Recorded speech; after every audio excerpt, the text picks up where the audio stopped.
দিকে আসবে। আমি আল্লাহ বললাম নামাজের দিকে আসার জন্য আর তুমি জিন্সের প্যান্ট পরো না, হাতা প্যান্ট পরো না, ছোট আন্ডার প্যান্ট পরো না, নোংরা কাপড় পরো না, হাফ প্যান্ট তুমি পরো না, দূষিত নোংরা আবর্জনা পোশাক পরো না।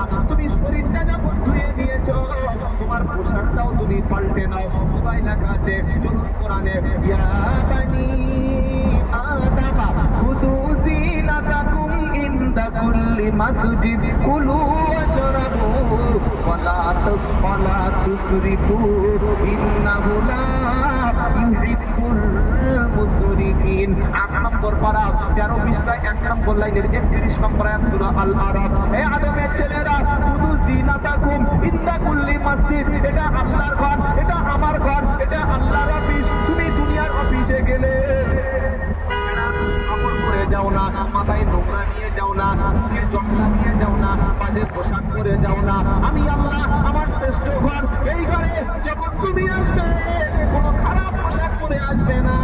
তোমার টুপিটা পাকসাফ হবে, তোমার রুমালটা ধোয়া মোছা হবে, জামাটা পরিষ্কার পরিচ্ছন্ন হবে, লুঙ্গিটা পরিষ্কার পরিচ্ছন্ন হবে, পাক পবিত্র পোশাক পরে তুমি সেজে গুজে তুমি আল্লাহর সঙ্গে ভিজিট করতে আসছো, আল্লাহর সঙ্গে দেখা করতে আসছো।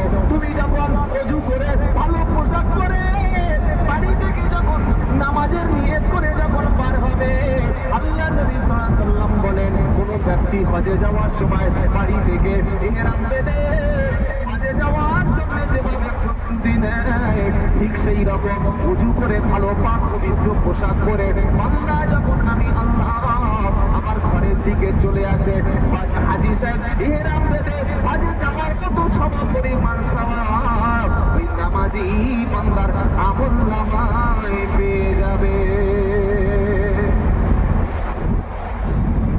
আসল জায়গায় এত বুঝতে পারবে, যেখানে গেলে কল্যাণ, যেখানে গেলে কপাল করবে, যেখানে হাত তুললে দেবে, সেই জায়গায় তুমি যেতে পছন্দ করছো না।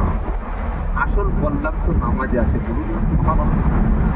কারণ মুয়াজ্জিন প্রত্যেক নামাজের আজানের মধ্যে বলে ইয়ালাল ফালাহ, শব্দটা বলে। আপনার এলাকায় মনে শব্দ কোনদিন বলে না, শুনেছেন? মনে প্রশ্ন হয়েছে যে মুয়াজ্জিন এই ফালা করতে গেলে কি ফালা জিজ্ঞাসা করে আছে, জিজ্ঞাসা করেছে, এই মুয়াজ্জিন সাহেব কি চা খাও? চা দিল। আচ্ছা তুমি যে হাইয়া আলাল ফালা বললে ফালা মানে কোনদিন জিজ্ঞাসা হয়েছে? ফালা না ফালা, উনি বলছে ফালা, এরা বলছে এরা বাড়ি থেকে পালা। হাইয়া আলাল ফালা যখন বলেছে তখন আপনাকে কি বলেছেন জানেন?